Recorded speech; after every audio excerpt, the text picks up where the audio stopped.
Good evening and welcome. We are back with a midweek debrief. It's been a while. There's been plenty going on in the world of RC. I thought it'd be a nice opportunity to get the old band up and running again as the 12th scale season is upon us. And it would not be a weekend debrief without my pal, Ant Lockyer. Good evening, Ant. I am well, and I'm well. What's been happening?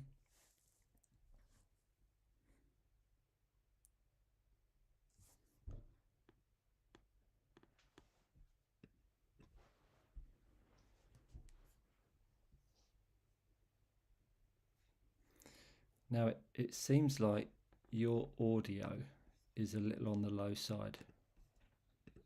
So can you turn your audio up a little? Is that possible?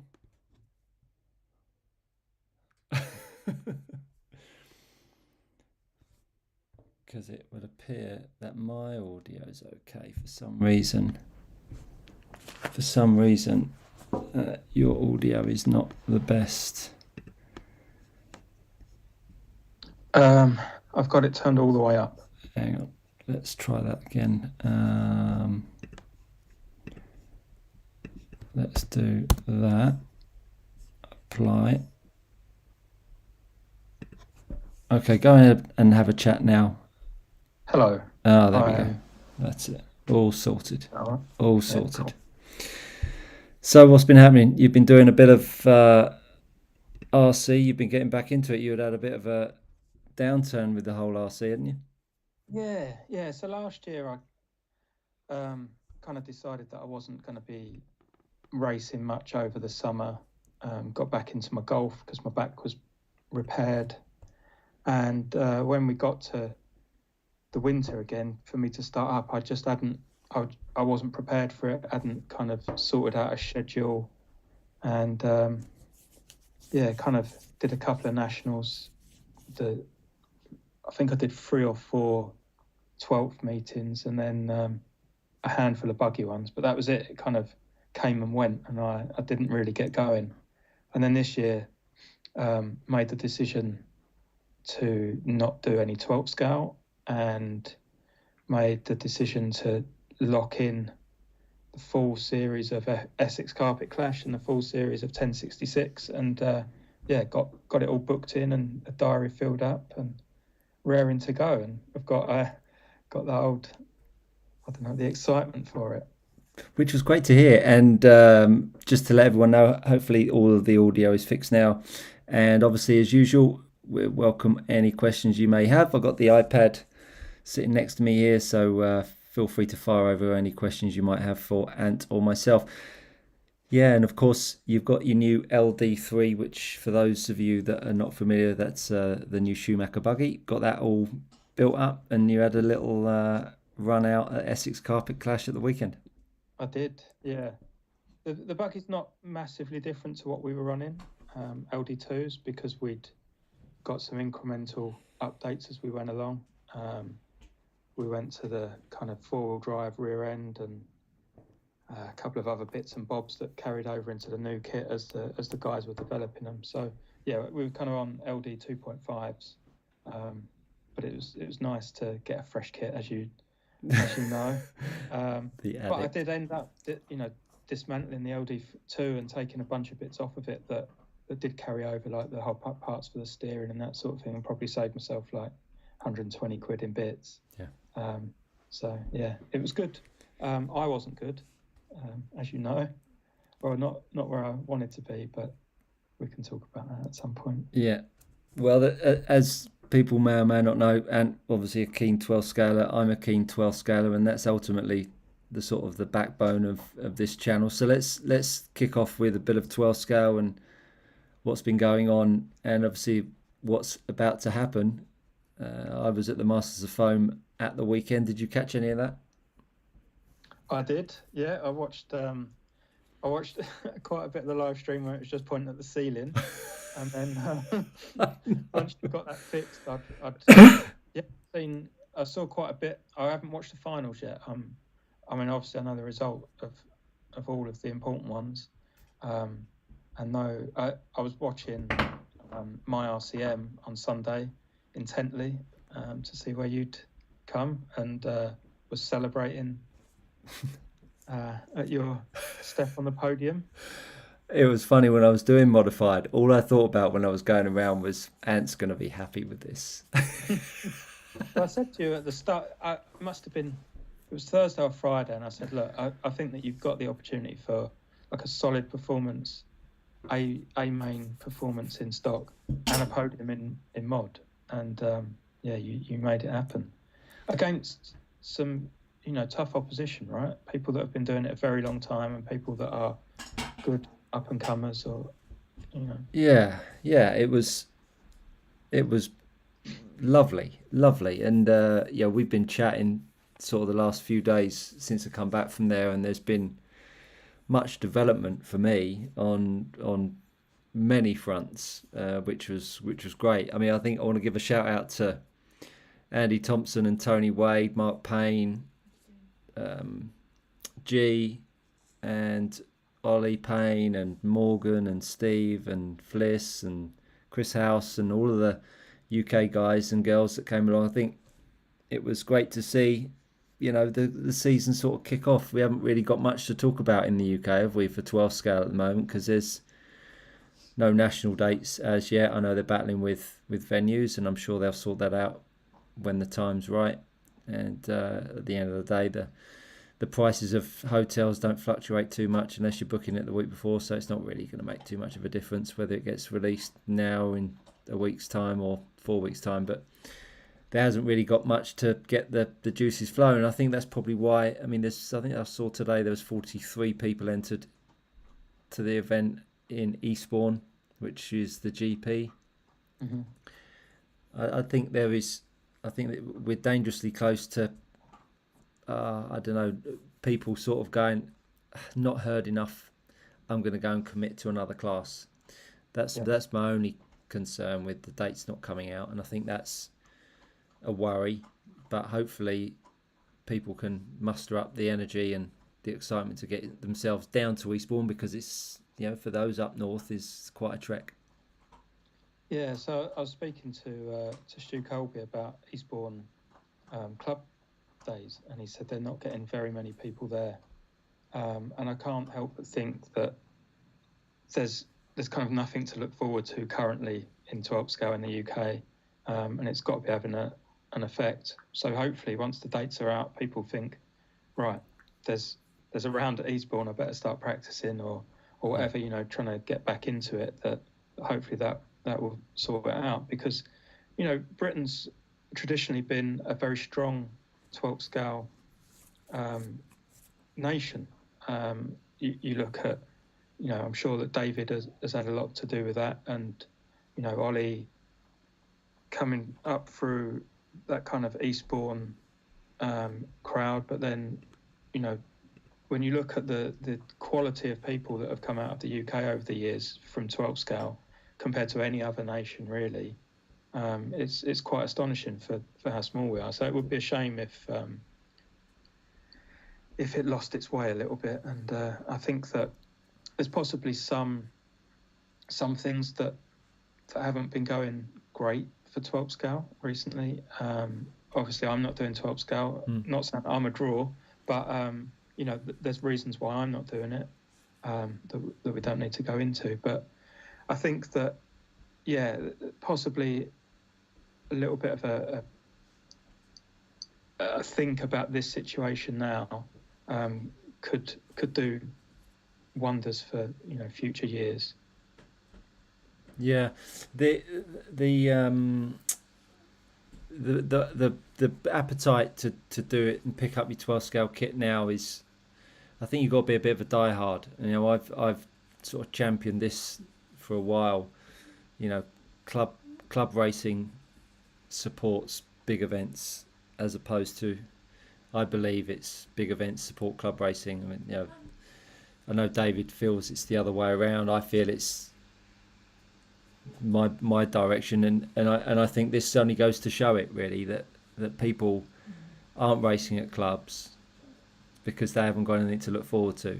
Yeah. And I think that's probably where we come unstuck a little bit, and the time is ticking, only purely from people what the desire to get their kit out and go racing. There's no two ways about it. If there was no world champs in December, I'm pretty sure I'm not sure whether I'd have pulled my 12 scale kit out and gone to the Masters of Foam. I'm not Yeah. sure. Like, because if there's no dates, like there's nothing to kind of get you juiced up for it, I'd be very happy to poddle along with my new LD3 and do Essex Carpet Clash, Silverstone, all of the other, Junction 16, all of the other big meets, Torch, that have got dates up, make Yeah. you want to enter, right? It's something that we're missing a bit of a trick at the moment, and thanks to Tamworth really and Chesterfield, that they're putting on club meets that are making people get out and race. Well supported. I was up at Tamworth a few weeks ago, really well supported. Their first series, and then they had the GT12 event the day after. Good club. So what's your thoughts on the Masters of Foam with?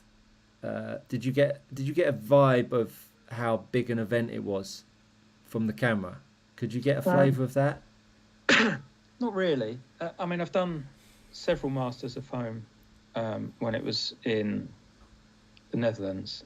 So yeah, I mean, for me, it just I look at that on the screen and I just imagine it's like Limburg was, the bits that I can't see from the camera angle. So, but yeah, I mean, looking at the stuff that Marcus posted about, a number of competitors and how quickly it filled up, there's clearly a massive appetite for 12 across Europe. Yeah.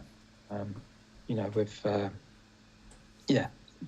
Tim Panster's opening his track in the Netherlands for, his private practice parties and that sort of thing. So it's good to see that it's not, it's not totally on the decline. We've got new kits coming out.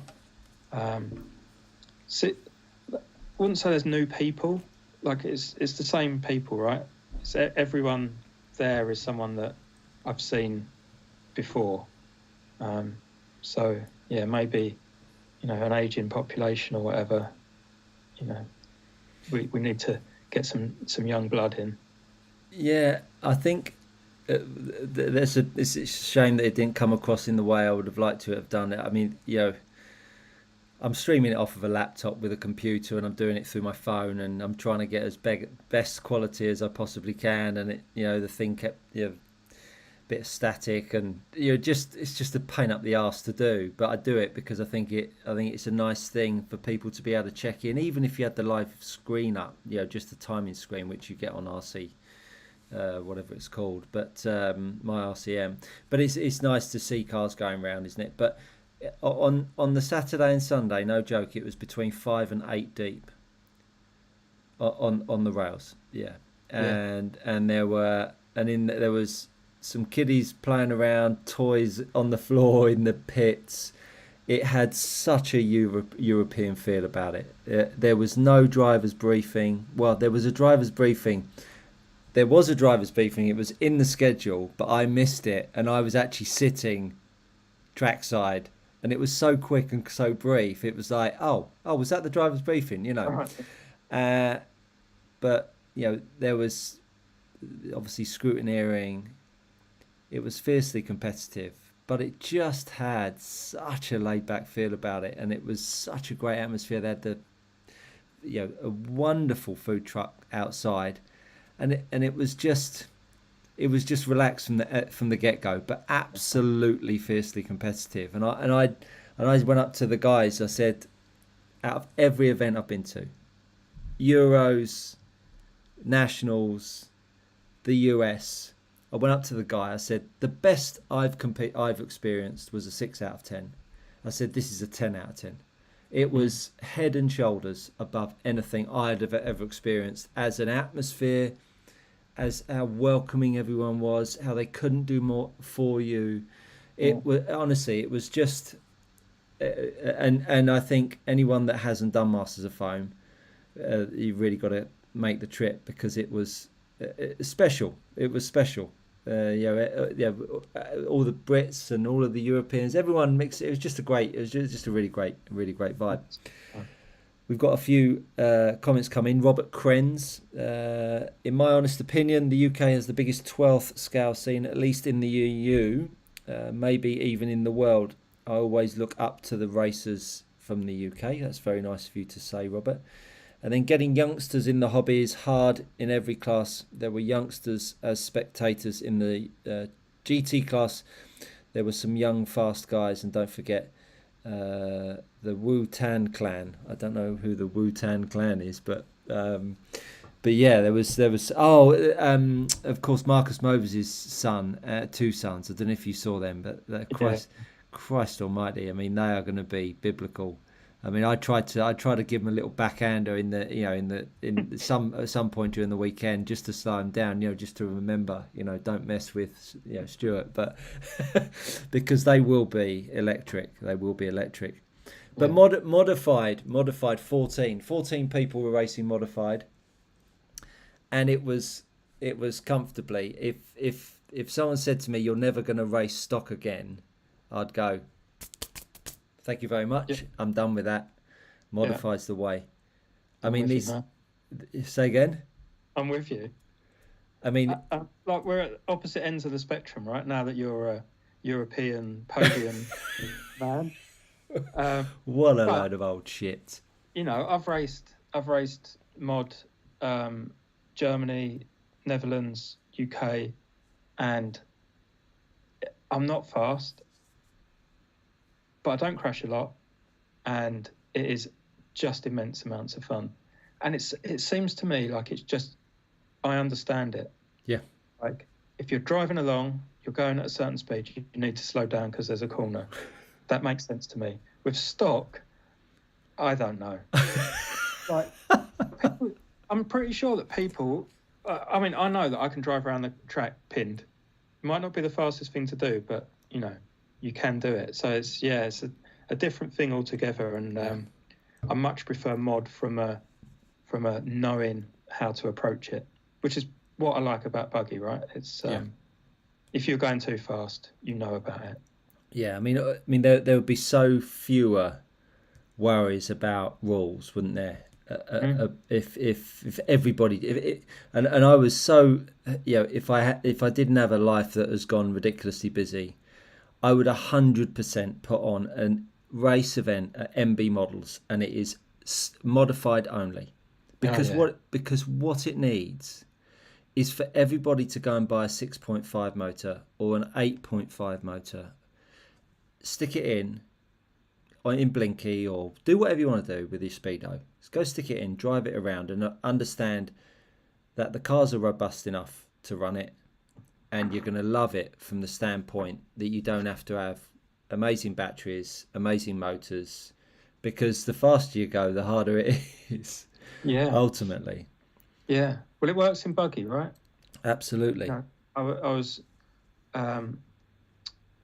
there was a guy who I raced against last time at Essex, and he was saying he'd bought a new motor. He'd stepped up from a 13.5 to a 8.5 or whatever, and he was really enjoying himself. And I've got 5.5 in mine. You run 4.5 in yours at times, and I think it's just like that level of maturity to run what's appropriate is there in that class, and it isn't there in 12th for whatever reason, which I kind of understand a little bit. Was the thing that I was talking about with buggy, my recent experiences with my performance. But yeah, I think if you had that culture where that if you want to run, this is what you run, this is the class, the top guys are running this, the bottom guys are running whatever they can handle or be happy with, just get on with it. Yeah. And it works, right? And people are using, was it Ben, one of the Schumacher drivers, said his motor was 5 years old. Yeah. And now he's thinking he might upgrade it because he's losing losing like a metre on the straight or whatever. Okay, now's the time to upgrade. Yeah, yeah, Yeah, yeah. So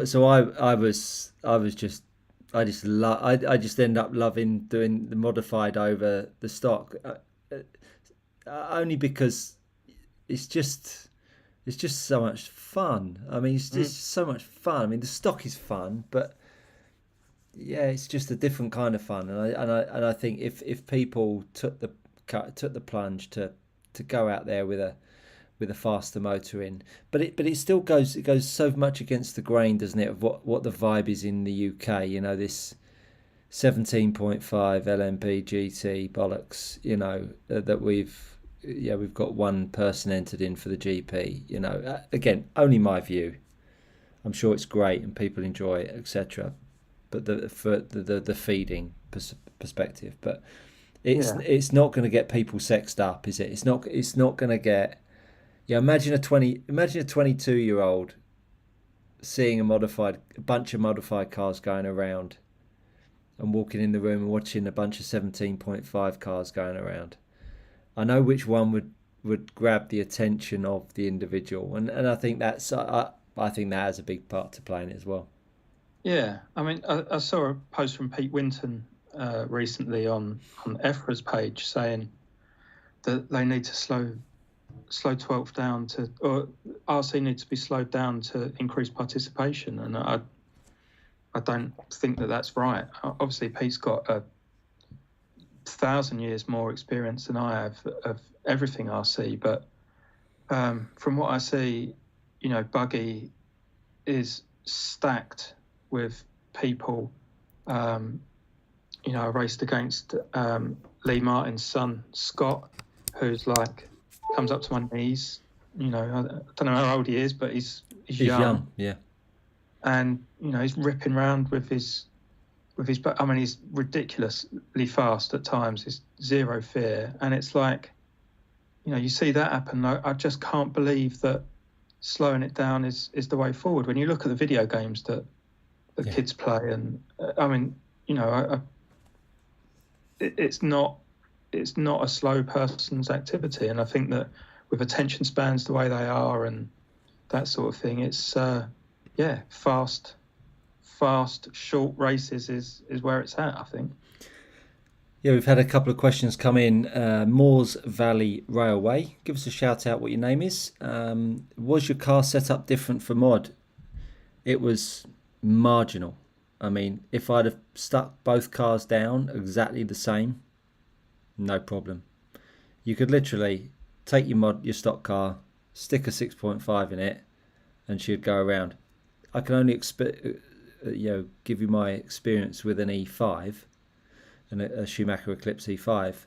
You would have been more than comfortable with just flipping the cars around. And was Masters of Foam Blinky or Open Mod? It was Mark. It was Blinky. It was Blinky, and it's Paul Ash. Paul Ash. Sorry on the works login. No worries, Paul. Nice to have you along. Yeah, and I totally agree. I mean, you think about the video games that kids play and their reactions. Yeah. And I really think that it's slightly for the people at the end of their careers that are starting to try to dictate their views on where it should go, and I just think that's not. And no, not being disrespectful, but I just think that if you've got a class that you're looking to kick on, to encourage younger people to be excited by it, I think more speed. Who doesn't want to go faster? If someone said, I think so. So yeah, it'd be interesting to see how that develops. But I mean, I would be that the EFRA GP. It was not the EFRA GP, but the Eastbourne event. I mean, if you're watching this podcast, and you want to do modified, book in, because I would 100% book in. Ollie would book in. I know we could get 10, 15 guys running modified. So if you're on the fence about whether to do it or not, and you're booked in to doing stock, do mod as well, because it's amazing, because it's truly amazing. Stick a heavyweight body shell on. Don't maybe necessarily go with the lightweight, but I would absolutely encourage people to do it. With the World Championships, let's talk about that for a moment. Yeah, bit of a December. holiday. Half of December in the States, is it? Yeah, yeah. Going out to New York on the 30th of November. Having 3 days at the NY Donny Lear's 360 venue, which is spectacular, and then flying down to Florida for a week to have a go at the Worlds. Going on my own, travelling on my own, doing it all on my own, and we'll see how we go. What are I'm your thoughts? slightly envious, just a little bit. But I mean, I've set my stall out. 1 day events is where it's at for me. That fits in with my kind of feelings and everything. But yeah, I don't like the travel, but I do like being in different places and having not raced in America, it's something I would like to do. There and Japan are the two places I'd really like to go to a race, and maybe the Hoodie Arena as well. If I could just teleport there, it would be amazing. That would be my ideal. I don't fancy having to fly with all my kit, but yeah, I mean, what an opportunity you've got there to, just have fun, experiment, learn more about yourself, more about the car. Yeah, it is going to be a great time. Yeah, and it's on the back of Masters of Foam, I had a bit of an epiphany. I told you about it, and I'd like to share it. And I think you've got some stuff that you want to get off your chest about what's been going on, because I think that's really interesting for people, even though it's not about 12 scale. I think it'd be really interesting to hear what you're talking about. But I've never ran Expo. So I've always been sort of one for one. So wherever my thumb's going, it's always been where my wheels are going on my car. And I was sitting down after marshalling my stock car, and after the first final, first of the three finals, and I thought, why is my modified car feeling better to drive than my stock car? And I just figured it's ultimately because I've got less steering. That's ultimately what was going on. I had more power, and so therefore I was pushing through the front tyre. But then at slow speed, the car had the same grip as my stock car. But obviously that was much later in the bend, whereas my stock car felt like, however, all weekend since about round 3 on Saturday, I was trying to get rid of steering. And that is a common trait.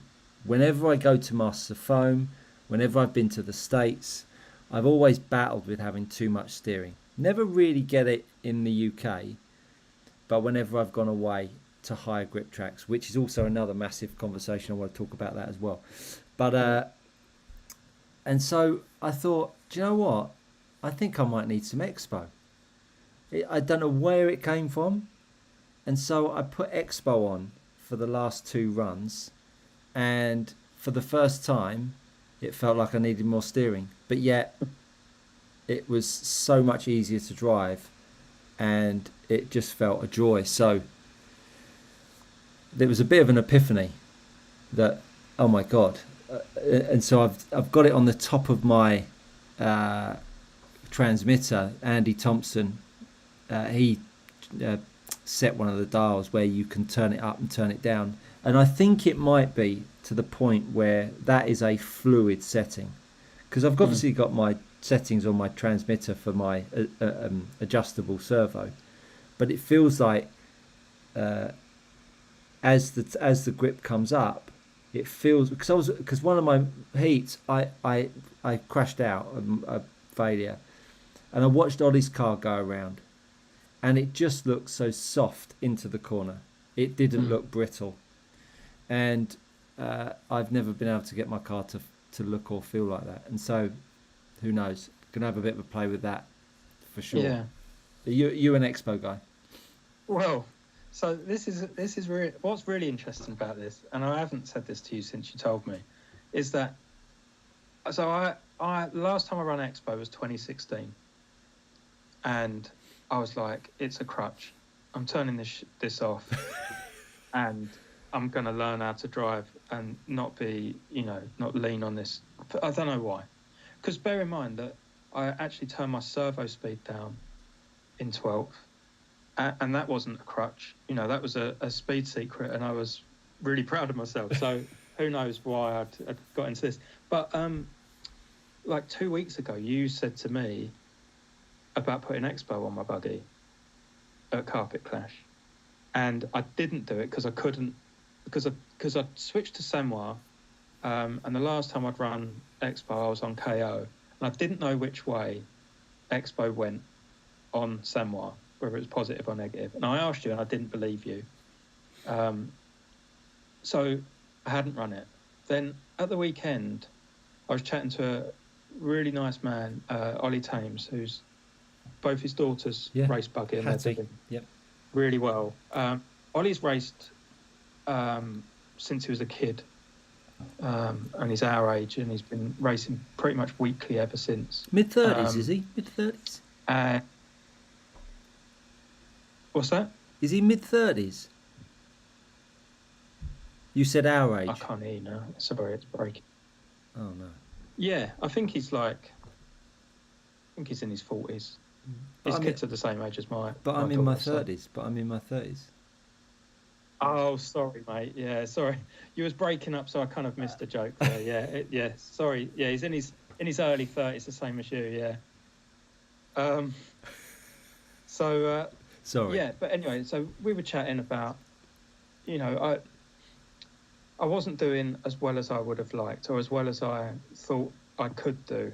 And, people that I have been closer to at other buggy venues, and people that I have been a bit faster than in 12 scale, I wasn't where I wanted to be. So I was chatting to him, and he was just saying, your car looks really pointy. He was saying that his girls are changing endpoint and expo constantly, like round by round, to account for setup changes, track changes, and what's going on. So it was interesting that I then dialed in negative 15 expo on my transmitter and instantly went better. So it was interesting that then on the same day you said to me, "Oh, I've just put expo on my car and I've gone really well." So it was like, yeah, okay, maybe we're both onto something there. So I'm now an expo man, and like you, I've got it on a dial on my transmitter, but I'm terrified of knocking it. So I think I'm going to put it on a switch, like a trim toggle thing. Yeah, well, that's why I've got it. I've got a toggle on the top of the transmitter that you can rotate. Yeah. I mean, we've had JQF Tony Quick Fingers is in the house. Nice to see you, Tony. And I travelled with Tony and Andy Thompson. And man, we had some fun. Gee whiz. Moores Valley Railway, Paul Ash, he runs -10 expo, and Mark Williamson runs between -5 and -15 expo. John Simpson, I struggled to even get my car down the straight with less than 15% of expo. Well, I let Andy Thompson drive my car at Maritime all that time ago. He tried to drive it down the straight with no expo on, and he couldn't get it down the straight. So I think there is certainly something in expo which I'm really keen to have a play with, for sure. And it's interesting that you felt because when you said about buggy, I thought buggy's got no steering anyway. But when you think about buggy, it can be, you can get it to the point where certainly on grass, on carpet, that thing can be edgy, can't it? Landing off a jump on a down ramp, hairpin. it can start to get a bit nasty. And equally, at high speed, you can break traction if you turn the wheel immediately, right? Whereas instead, if you fed the wheel in, you'd have less chance of breaking traction, but it would actually still feel slightly easier to drive. Yeah. Well, I mean, buggies never had grip until recently. So Schumacher came out. Well, so it started with everyone gluing the cut staggers down to the rims, and all of a sudden, the thing steers, and people are trying to lose front grip. And then Schumacher come out with another front tyre. So everyone used the cut stagger for years. Schumacher have come out with a new front tyre that now everyone's gluing down to the rim as well, and the steering is just mental. I mean, it's just like unbelievable. So yeah, it's gone almost too far. You know, we went from not running roll bars on the front of the Schumacher because it didn't need it, to now, you know, 1 mil is kind of necessary just to get round. And it's possibly the cause of some of my it's definitely the cause of some of my woe, is this new front tyre and the feeling the need to keep up. Yeah, and I'm we've talked about it, and you said about everyone's using a new tire, and you feel like you need to stick with the old tire. It's weird, isn't it? Because you just get pulled along by the majority, and who knows, in 3 months' time, everyone might go, do you know what? I'm done with that tire. I'm going to go back to the cut stagger. Couldn't they? They could well do that. Oh, sounds like we might have lost Ant. Has he come back to us? I'm back. Oh, you're back. Yeah, lovely. Yeah, I'm back. So I was just saying that it could be the case that in 3 months' time, that people go, do you know what? I've had enough of this tyre. I'm going to go back and try the cut stagger. I'm going to give that another go. And then before you know it, by the end of the winter period, everyone's back on cut stagger, and you've had a winter of trying to make this thing work. Whereas if you went out, and you know what it's like with buggy, you need to be able to lean on a buggy. You need to be able to race a buggy. And if it feels pointy, it's so hard to drive it over jumps and land it right, going on the straight. It just feels like, I can't touch the steering. Now, Expo might give you that. Expo might be able to give you a bit more softness in the steering, but it is interesting that we all get pulled along in a direction because a few people go, yeah, that's the way, and actually it doesn't work for you. Yeah, so it's the hot lap is such a draw, right? And it's like I can go over half a second a lap quicker on the new tyre. If I glue it down and glue up the sidewall and go mental with it, I can go 0.8 quicker on a hot lap. But over a run, I've probably crashed it 3 or 4 times. Yeah. If I come up to a back marker, I'm screwed. I'm like, I can't deal with it. But it just feels like I'm giving up. When I look at a guy, there's a guy that I am maybe like 4 places behind in a normal run at 10.66. And, I feel like I can battle him on a normal run. If I put a cut stagger on, I'm nowhere near in terms of lap time. And I can't race him then. But he'll crash a couple of times. Fine. And, I end up with a similar sort of tyre. So it's, I do feel like I'm not good enough to use the tyre. Which is a bit of a sad feeling, really. And in trying to use it, I'm actually going worse. And they say that wisdom is following your own advice. James Cann, who incidentally beat me in 2 of the 3 finals at the weekend and has been crowing about it ever since, I said to him, don't use the new tyre. He was asking me about it. I said, I've tried it. It's really hard to drive. Stick with the cut stagger. Stick with what you were doing. And he followed my advice, and and I didn't, and he ended up doing better than me because of it. All day, Lee Martin was saying to me, if the car feels weird, stick a cut stagger on it, and I didn't until he just put them in my hand and said, use these for the last run, and it was like, oh yeah, it's just so much nicer. Yeah. So yeah, a lot to be said for being comfortable and not trying to go for, run before you can walk sort of thing. But again, it's so much easier. I think if you were doing stock racing, I think you would almost have to run the different tire. But because you're doing modified with buggy, I think it's like you don't need to do it because you can get so much more out of yourself because the car's traveling faster. It's all happening so much quicker. If you can't drive it, like with stock, I think you would be able to sort of hide it. It would have less of an impact. But with modified, I think the car's going so quick, and there's so much that you're having to do. I just think it amplifies the fact that the discomfort and the difficulty to drive it is just, as I say, is amplified way more. Yeah. And Andy Thompson says amateurs always have started with 20% expo. Sounds like I'd be absolutely last without it. Brilliant. Listen, if that boy hadn't been there last week, I mean, I was borrowing everything. Do you know what? I walked away from Masters of Foam and I thought, I've really got to buy some kit.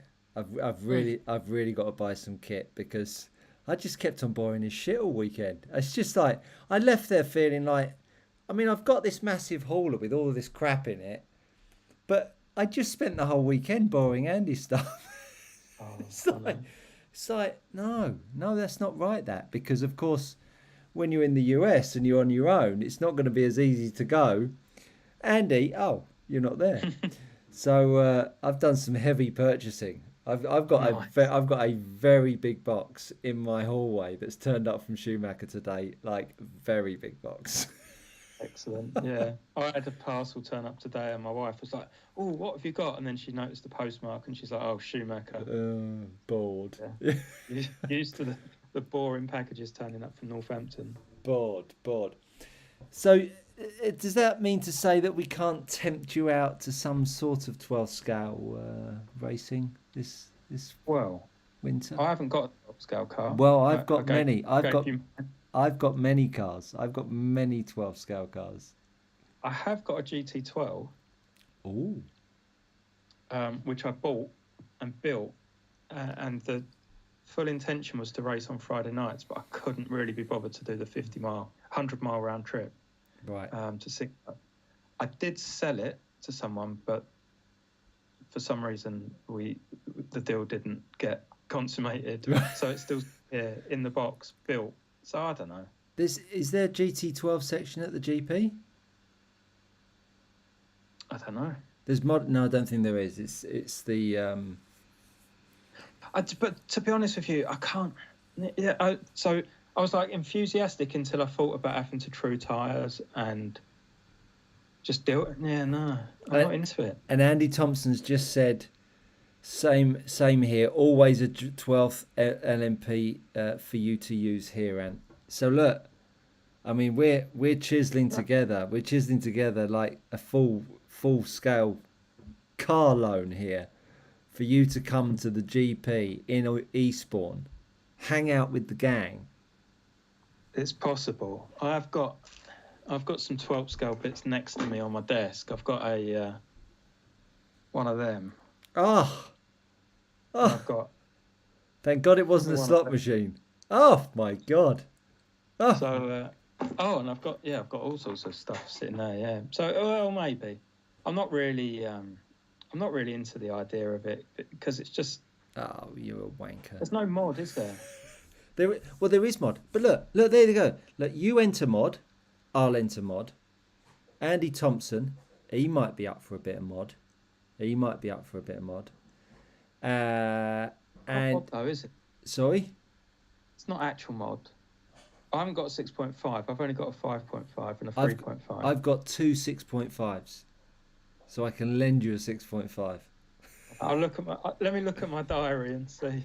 And Tony Wade, Tony Quickfingers has also said something very, very important, that the Indian in Eastbourne is very nice. Priorities. So bang on a second, Tony. You said you're not eating Indian anymore. He said he was not eating Indian anymore. But the trouble with that Indian is because of how small it is, you literally feel like you've been in the oven. You've been in the kitchen cooking it, because you literally Yeah. come out smelling like an Indian. I mean, not that there's anything wrong with smelling like an Indian, but you come out smelling like an Indian. So, did you happen to see Oliver's 12 scale car and Alex Hagberg's 12 scale car running? No, no. Interesting. Well, sorry, that's not true. I did, but I was too busy looking at your car going around. Oh, my modified car. Yeah. Oh, very nice. It looked I'm alright, thinking didn't what it? job you've done. Huh? Thinking what a good job you was doing. Yeah, no, it's alright. It was alright. So Andrew Thompson's just come back. If it's stock and you are running a Sanwa, which you do run, other than a motor, it's ready to go. No excuses. It's literally ready to go. Yeah. Okay. I'll look at my calendar. Right, good man. Can't say Could any fairer than that. could have chiseled together another entry here, gang. Yeah, and so we had a chat about the X-Ray 23 car. What were you thinking behind that? What were your thoughts behind that? I've got a little bit of a hypothesis with that. Go on. I want to hear this. So I think they've missed a bit of a trick here. See, I think they should have released it, and Andy really came up with this, that they should have released it with a sort of a pro kit, like a 2.1. You know what I mean? X-Ray 2023 2.1 car, rather than saying it's a 24, because the first thing that you see on their presentation, as they call it, which I love, by the way, I think they tell a great story with every new kit. The first thing you get hit by is a new bumper. Wow, that's a biggie, isn't it? I mean, the headline act is a new bumper, and then they go on a few other bits and bobs and all that kind of stuff. But you can't. And Alex said that there's going to be a big step change for next year. Now, you can't tell me that Alex won't be turning up at the Worlds with something very, very different. And so I said to Alex so I had a chat with Alex on, every day actually. Just like always have a couple of minutes chat at either at the end of the day or the start of the day. And I think it was Friday night. I said, how's it going? He said, yeah, it's been a bit of a struggle. He said, battling for it to be easy enough to drive at the start so that it's quick enough at the end. And when it is quick enough at the end, it's just a bastard to drive at the start. And when it's not a bastard to drive at the start, it's like a tractor at the end, And so I said, you'll I'm sure you'll come good in the end. And there was not an air of defeat. There never is with Alex. But there was an air of not sure the car's got it. Do you know what I mean? It's like I'm sort of here. I don't know. It's maybe my own kind of idea, but it felt like he was saying that, or the impression I got was, this car, I'm running it, but it feels like I've got bigger fish to fry ready for the Worlds, because I can't believe that he'll be turning up with that car at the Worlds. I think there's a lot going on behind the scenes. I think, anyway, that's my impression. What do you think? Yeah. So I think that the annual release cycle is a very difficult situation. Yeah. For X, and they've come under a lot of criticism for it in the past. Small changes like this year possibly one of the worst. But in reality, everyone's going to buy the new kit anyway. Everyone wants a new kit every year, really. Yeah. Like, you know, if you're doing nationals or whatever, people are generally buying new kits. I mean, you're buying a new kit like every minute, right? Oh, massively, massively, So, massively. so I think that, yeah, that kind of, they've come under some fire for that, and I think that Schumacher. I was thinking about this with the buggies, because I went back and looked at what their release cycle was like, and it's kind of just when it's ready, right? And Muzz said that the car's going to be out when we've QC'd every part and we know that everything's going to be spot on. And it was such a different approach. And I think that the annual thing hurts Alex to some extent, because he can't just. I mean, obviously he does turn up with different stuff, but at some point, when he's having to have a towel over his car on the table and that sort of thing, that's hard work. And you know, if you've just come out with a car and then the next week Alex is using something completely different, it's a pretty difficult sell. So yeah, I think he kind of can suffer from that, whereas other manufacturers, I mean, 12 scale not so much, because well, when we went from centre shocks or whatever, it became quite stable again, didn't it? You know, cars kind of looked like cars again. But you know, pre-automatics and pre GT12, you know, a 12th car was a 12th car, and you know, people weren't really innovating. So yeah, I think that if they got off that annual cycle, it would probably be better for sporting reasons. But sporting reasons isn't what makes money. So No. You know, No. who cares about Alex really at X-Ray? You know, No. he's doing his job. He's developing the car. He's getting some good press. He's posing for the photographs, and he does a fantastic job, right? I mean, I don't think there's anyone that is more of an ambassador for 12 scale than Alex is. You know, he makes me want to race 12 scale more, right? Every time I see him post some touring cars as well, you know, he posts these in-depth technical things, and it's like, right, oh yeah, I want to do that. Now I know how to do that. Or, you know, so yeah, that's my very long-winded version of your short question. And you make a good point, and it's inspired a few people to make comments as well. So Robert Krenz, rumours have it that they are making an inline car, but at the last Euros it didn't work. Yep, you're absolutely right, Robert. I saw that car, and you're right, it didn't work. But as X-Ray being X-Ray, they release a new car every year, so they had to release something. Agreed. Schumacher does a great job. Touring cars have like 2.5 years between them sometimes, and Evo. It's the same with the Eclipse. They even waited with releasing the E5 with COVID because most of the customers still didn't use their E4s much with that class. Andrew Thompson says in the UK for X-Ray it's about needing to pull people to the brand for 12th. They could have just released an upgrade package with the changes and worked on the next platform. Yeah, I agree with that. I think people would have had more respect for it. Puts Alex in a difficult position when he is an amazing ambassador, as you say. Yeah, I think all of those points are very valid and hit the point. At the end of the day, people are wanting to sell kits, aren't they? And I think we forget. I mean, I'd hate to think. I mean, you think of Schumacher. So they got a bunch of people developing the touring car.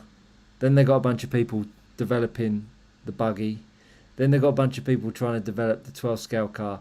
I mean, the company is not big enough to be able to do all of this stuff all of the time, are they? I mean, it's just not big enough, and it will be no different for X-Ray. Yeah, but I mean, the guys will be designing and testing and going out and playing and fiddling and fighting around. I mean, Christ. I mean, I would have thought that they're developing and they go, right, we're not gonna bring that bit into this car. We'll hold that bit back and we'll do it on the next car, right? Because it's like, otherwise, if they started, when they release a new car, they surely can't start, right, we've got blank canvas again, we go again, right? They can't. I mean, it'd be bloody nightmare, wouldn't it? Yeah, yeah, and people are, I think they're making bolt-on parts for the previous platform, right? So, in the case of buggies, because that's what I know about more now, but we had the rear hubs that were off of the four-wheel drive buggy, and we That's put right. them on our two-wheel drive buggies, and that's now become part of the LD3. So it was like that was in development on a separate platform. It worked there. They like the extra adjustability, the size of the bearings, etc. So yeah, being able to try a new part, and we did it with 12 scale as well. We got some of it didn't work, quite the way it did with the Roche. We had the pod for the worlds that didn't work for me because I absolutely destroyed mine instantly. But incremental parts and thinner chassis plates and all sorts of things to kind of get the edge without a whole new car, and I think that's a good way of going. But if they're doing a step change and they're going inline or whatever, like seems to be in vogue at the minute, then yeah, it's pretty hard to kind of just make that fit in with everything else that you've already got going. Which would make sense why the car was just a little. We'll add a few bits and bobs. Alex said that they were out of kits at the factory, needed to make a bunch of new kits, so they added a few upgrades in, which tells you that they're sort of they've parked that to the side and they've got bigger fish to fry with it with another platform. So we'll be interesting to see what that looks like in 20. Well, it'll be the 2025 car, won't it? And maybe I'll go and take a swoop over to Alex's table. I'll drop him a couple of extra hot pieces of sauce in his lunch, and maybe that'll wipe his out when he's just sorting his eyes out. I'll have a little look at his new car. And what about quick thoughts on the Worlds? We've got 2 minutes to go. Who's your money on for the Worlds? I don't know. I mean, I think Ollie Payne. Do you? Yeah, I mean, he looked fucking relentless at I think it's time. Masters I of think Foam. that, I agree. He's done so much, traveling off his own back, Yeah. practicing at different venues around the world, and now he's got the support from Schumacher. I think this is it. Yeah, watching how Ollie performed and how good it looked. It'd be great to see that. Great to see that. And my only worry is that because of how good Orlowski is, if Michael turns up and he's quick, and it's a little bit like, on you go, Michael. I'd hate to think that would be the case. And I'd like to think that Ollie is, from the Euros, is a good few steps closer to Michael with the development of his car, and again, it to do what he wants it to do. It'd be nice to think that he'll be a bit closer to Michael this time around, because it'd be nice to see a UK winner, wouldn't it? Yeah, for sure. Who doesn't want Ollie to win? No, exactly. Andrew Thompson says Orlowski every day. Sorry, Ollie. Moores Valley Racing says Mark Reinhard, and Robert Krenz says money's on Stu. Well, I'm not sure I'm gonna win one, but I'd love to think that I could get it in the A final with stock. That'd be a nice thing to happen, but we'll see. And say some thank yous to anyone who you would like to say thank you to. I'd like to thank Schumacher Racing for giving me a discount on stuff, and for the community that they've built, that I'm a part of, and it really does enrich my RC experience. But also anyone that I've come into contact with through Buggy and 12, there's not many people I don't like. So yeah, thanks to everyone involved in the hobby, really. Brilliant. Well said. Yep. Well, I think I've really enjoyed this little weekend debrief, and you were really champing at the bit. I was on the fence. I was like, I'm not sure I really fancy doing it. Do you know what I mean? Oh, it's all about it, man. Now I've got all the time in the world, and I'm racing a lot. Let's get back on the YouTubes. All right. Well, do you fancy doing it next week? Sounds good to me. All right. Well, let's plan to do it next week. All right, And big thanks, buddy. See you next week. You have a good week, and we'll check in soon. Cheers, bud. See you later. Well, that's the end of another good show. Hope you enjoyed it. I want to say a big thank you also to Schumacher Racing and everyone that's helped me along the way. Big thanks to everyone at Masters of Foam, Marcus Mobers, for putting on a truly memorable Masters of Foam. It's left me with many, many great memories of that event, and I can't encourage you guys enough and girls to get over there and experience that event. It'll be back on same time next year. Do look out for all of the posts that will be coming your way, I'm sure. If you've enjoyed today, do hit the like button, share with your friends, subscribe, and I look forward to seeing you all trackside soon.